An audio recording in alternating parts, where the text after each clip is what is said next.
Graça e a paz a você que nos acompanha aí pelas redes sociais, pelo YouTube, as plataformas de podcast da nossa igreja.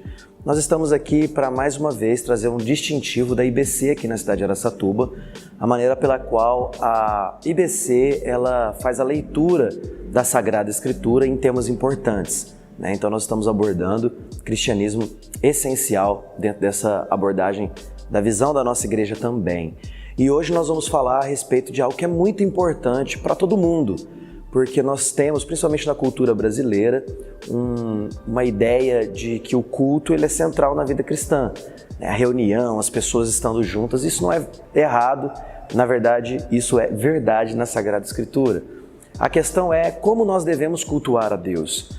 Quais são os elementos do culto? E se existem formas diferentes de expressar esses elementos? Então, assim, de maneira bem simples, nós entendemos que tudo o que fazemos no culto, nós fazemos pela representação de Jesus Cristo. Ou seja, Jesus é nosso substituto nisso também. Nós adoramos a Deus em espírito e em verdade, crendo que Cristo nos representa e que o nosso culto é aceito, não porque fazemos da forma certinha, da forma correta, mas porque Cristo nos representa diante do Pai.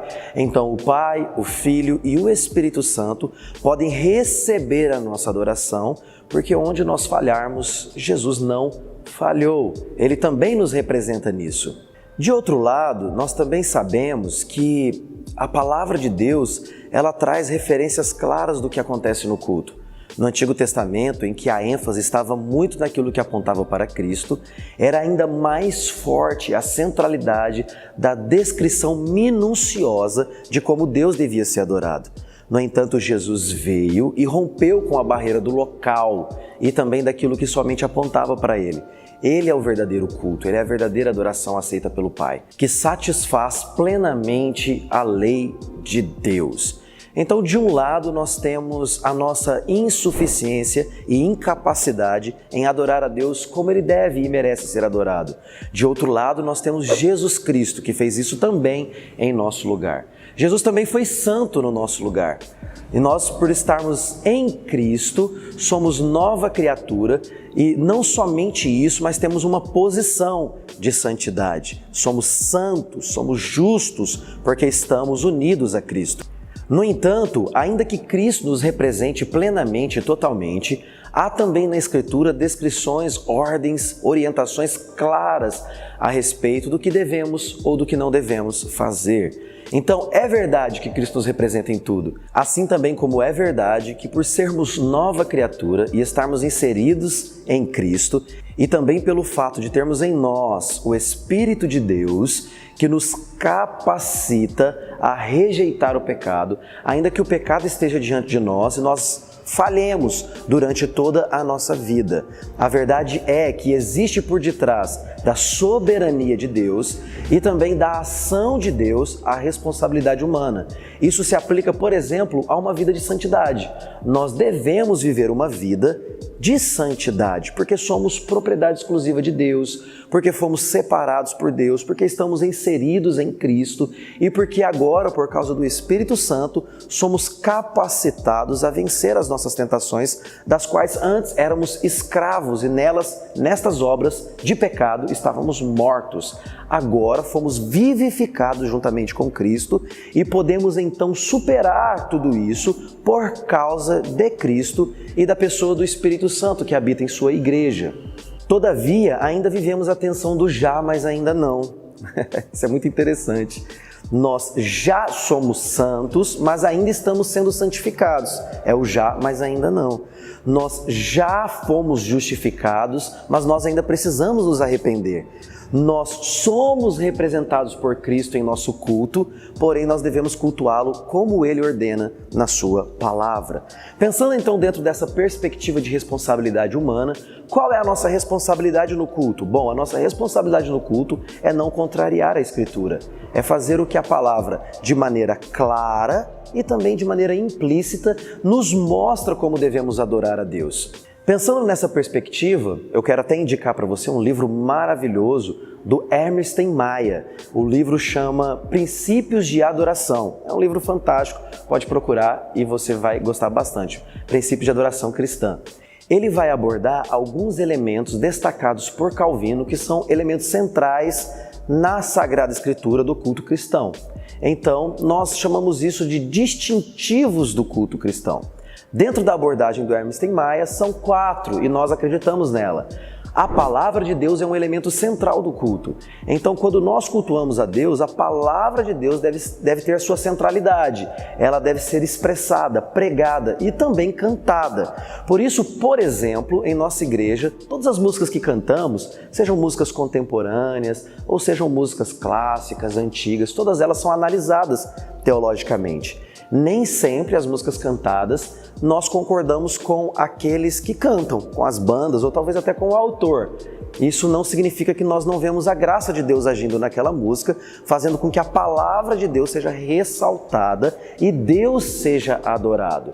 Então a palavra de Deus ela pode ser expressa dentro do culto cristão, cantada. E nós entendemos também que, falando agora de louvor, de música, que é algo importante na igreja, que as músicas podem, como eu já disse, serem contemporâneas, por exemplo. E pensando nessa questão de música contemporânea, nós estamos falando um pouquinho de forma também.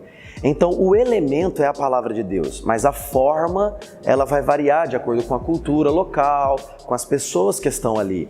Então, alguns vão gostar de uma música mais lenta, mais agitada, enfim. A ideia é que no culto, a música não seja apresentada, mas que toda a congregação participe. Logo, as pessoas que estão ali à frente, na plataforma, cantando, isso não faz dela pessoas superiores, ou pessoas mais santas, ou pessoas mais preparadas espiritualmente, ou pessoas mais aceitas por Deus.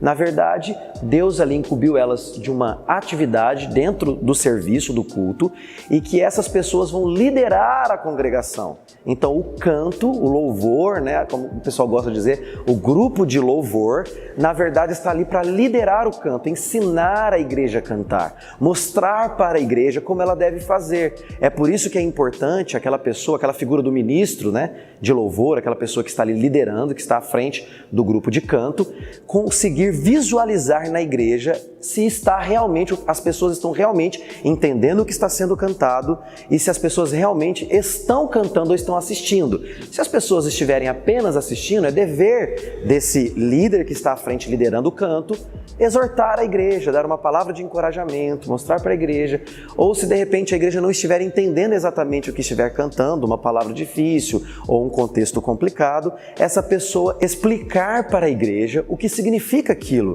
qual é a aplicação daquilo na vida. Obviamente que não estamos falando de mini pregações, mas de prelúdio, interlúdio, pequenas palavras de direção para a igreja então poder adorar a Deus de maneira racional e consciente. Então, palavra cantada é algo importante. A palavra pregada também é importante e ela tem a sua centralidade no culto cristão. Culto cristão é falar com Deus e ouvir a Deus. E é na hora que nós pregamos a palavra de Deus é que nós mais ouvimos Deus falar conosco. Pelo menos essa é a ideia. Infelizmente, como vemos no Brasil, muitas igrejas abandonaram a palavra de Deus e pregam ideias humanas. Mas a ideia da IBC, na verdade, a ideia bíblica e que a IBC acredita é que nós devemos não dar a nossa opinião, não mostrar aquilo que pensamos nas nossas pregações, mas sim mostrar aquilo que Deus pensa, aquilo que Deus quer falar com a nossa igreja. Ainda abordando a questão da palavra cantada e da palavra pregada, nós precisamos ter em mente esta questão importante de que toda a igreja deve estar inserida nesses momentos. Um segundo elemento importante no culto cristão é a oração. E nós temos várias maneiras de orar. Uma oração de invocação, uma oração de contrição, uma oração de confissão de pecado, oração pelos enfermos, oração por aqueles que querem vir a Cristo, mas estão encontrando dificuldades e precisam da oração da igreja. Tudo isso é importante dentro do culto cristão. Mas existe talvez uma tensão muito grande a respeito de qual a forma correta de se orar. Então você pode pensar, será que eu posso orar de joelhos? Será que eu posso orar em pé? Será que eu posso orar com as minhas mãos levantadas? Será que eu posso ir à frente para orar? Será que eu devo orar no meu lugar? Será que o pastor pode me chamar à frente para que a igreja veja quem eu sou e que eu preciso de oração naquele assunto abordado? Será que essas coisas podem? Bom, nós entendemos que a forma ela pode variar. Então, se você ora sentado, ore sentado. De joelhos, ore de joelhos. Em pé, ore em pé. De mãos dadas, andando. Isso é uma forma. Mas o elemento para nós é a oração. A oração deve ser feita com fé também, que Jesus nos representa nisso. Nós devemos orar ao Pai, nós devemos orar crendo que o Espírito nos conduz em nossa oração e nós devemos orar no nome de Jesus. A palavra de Deus também fala que nós podemos orar ao Espírito, que nós podemos orar a Jesus. Enfim, a verdade é que nós devemos falar com o nosso Deus quando estamos em comunidade também. E o culto é a expressão da fé desta comunidade. Um terceiro elemento que nós acreditamos ser elementar, se faltar ele, não há culto verdadeiro, não há um culto cristão, esses são distintivos do culto cristão, são as ordenanças. Nós acreditamos que são duas as ordenanças, o batismo e a ceia. Obviamente que eles não vão acontecer em todos os cultos, mas é um elemento central do nosso culto também. Nós acreditamos que o batismo é uma ordenança, é o rito de iniciação e que a Santa Ceia é, por assim dizer, um rito de continuidade, em que nós confirmamos a nossa fé e confirmamos o senhorio de Cristo em nossas vidas durante a nossa caminhada aqui nessa terra. Nós entendemos que o batismo deve ser feito em nome do Pai, do Filho e do Espírito Santo. Nós acreditamos que a Santa Ceia deve ser ministrada de maneira correta, ou seja, ela deve também ter esta ideia de que é por causa de Cristo que nós podemos sentar àquela mesa de maneira figurada, normalmente fazemos em pé, e podemos comer daquele pão e beber daquele vinho, que nos faz trazer à memória aquilo que nos dá esperança, mas não é só memorativo, como disse Calvino, nós acreditamos que existe uma graça inerente, embora o pão continue sendo pão e o vinho continue sendo vinho, há uma graça inerente. É aquela música pentecostal antiga, eu não sei se a igreja subiu ou se o céu desceu. Ceia é exatamente isso, é a junção do terrenal com o sobrenatural. É quando o terreno e pecador homem se encontra com o Deus Santo e Todo-Poderoso. Então ceia é quando o Espírito de Deus nos eleva até os céus e nos alimenta de Cristo. Não no sentido literal, como se estivéssemos comendo a sua carne, mas no sentido de que nós somos satisfeitos em Cristo e somos recebidos na presença de Deus por causa do nosso Senhor Jesus Cristo. Um quarto elemento importante destacado também pelo Emerson Maia em seu livro e que nós acreditamos são as contribuições. Nós acreditamos que os dízimos e as ofertas são parte importante do culto cristão, principalmente quando falamos de comunidade. Nós acreditamos então que a contribuição é bíblica e ela serve para o sustento do ministério, o socorro dos necessitados e para o avanço do Evangelho. São esses três fatores que nos fazem contribuir de acordo com a palavra de Deus. E no Novo Testamento, qual é a maneira de se contribuir? A forma correta de se contribuir não é dando um valor específico, mas é nós entendermos que devemos ser generosos como Deus é. A palavra de Deus vai dizer que nós devemos ser generosos, que nós devemos dar com alegria. Quando contribuirmos para a causa de Deus, devemos fazer isso proporcionalmente ao nosso ganho, com a satisfação e alegria, com fé, sem querer barganhar com Deus ou achar que Deus tem alguma obrigação conosco, mas de verdade é dar para ver o avanço do Evangelho, o socorro dos necessitados e o sustento do ministério. Em outras palavras, nós acreditamos que o dízimo, como a maioria das igrejas diz, e nós também aqui falamos de dízimo, não é, por assim dizer, uma lei, mas é o pontapé inicial da vida cristã. Quando nós olhamos para a Escritura e vemos que a palavra de Deus está ensinando as pessoas a darem proporcionalmente ao seu ganho, nós pensamos, o que seria proporcional? Existe na Bíblia, no Novo Testamento ou no Antigo, alguma proporção? Nós olhamos para o Antigo Testamento e vemos que muitos homens de Deus, inclusive mesmo antes da lei, davam dízimo. Então nós entendemos que é uma boa proporção, é um pontapé inicial para se começar a contribuir. Então ser generoso é entender que pelo menos isso nós devíamos fazer para ver o avanço do Evangelho, para ver o sustento do ministério. Sustento do ministério que eu estou falando, do sustento daqueles que trabalham, para a comunidade local, para servir a comunidade local de tempo integral, para o sustento dos necessitados, aqueles que realmente precisam, sejam da igreja ou não, e também para o avanço do Evangelho. fazer o que for necessário para que o Evangelho continue progredindo. Logo, nós entendemos então por contribuição que o crente é chamado à generosidade. Dê com alegria, dê proporcional ao seu ganho, dê com assiduidade, dê com fidelidade e dê porque ama a Deus e a sua obra, e não porque quer receber algo em troca. Enfim, estamos fechando aqui mais uma matéria importante, um tema importantíssimo a respeito da vida e comunitária da nossa igreja. Espero que você tenha gostado.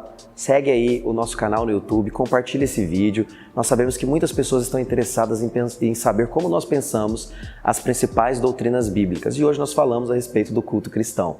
Deus abençoe você e até o próximo vídeo.